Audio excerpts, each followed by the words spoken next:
If life is so terrible on so many reserves, why do people stay? Why don't they just pack up and move to the city? Well, actually about half of them have, but about half remain. And that's because they are very attached to the land, and their connection to their ancestors, to their history, to the always people, is through the land.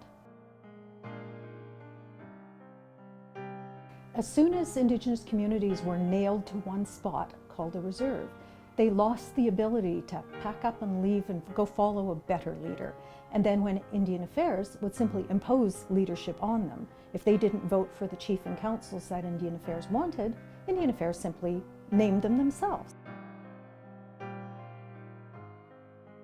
If Indigenous people were empowered to make choices for themselves, they could very well decide that a remote reserve would be better suited as a fly-in fishing camp, or they could be seniors' retirement villages.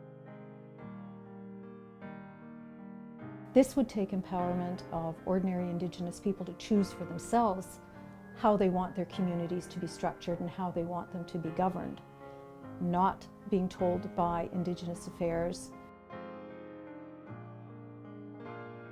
If the First Nations elections were run by Elections Canada or similar, a lot of those chiefs would not be in there.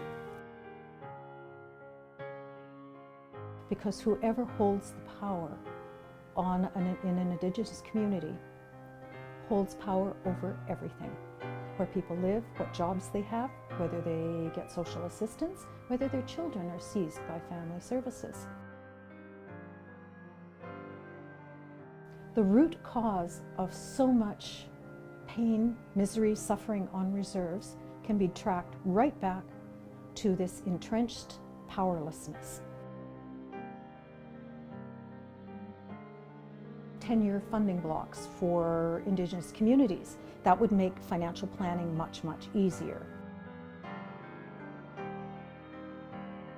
This $5 treaty money should be raised to $5,000 because it would make the people self-sufficient, it would help them get on their feet, and it would give them incentive to get out and get work.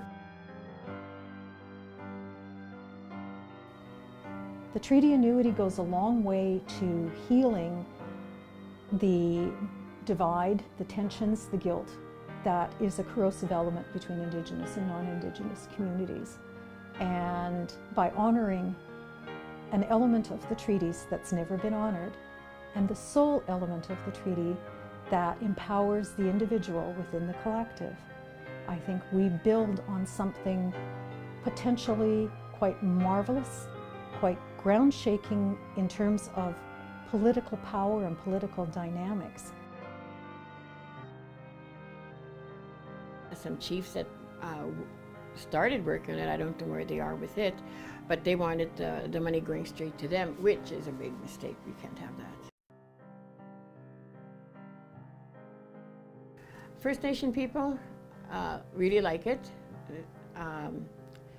The non-natives don't like it because they think it's going to be coming out of their tax. They're paying taxes, so, but all our First Nation funding isn't from our taxes. I pay taxes too. I pay lots of taxes. There's the backbone in the communities of quiet, strong people who live their lives, who are part of the always people. And they're the ones, when space is made politically for voices to be heard, they are the ones who will have room to step up and speak.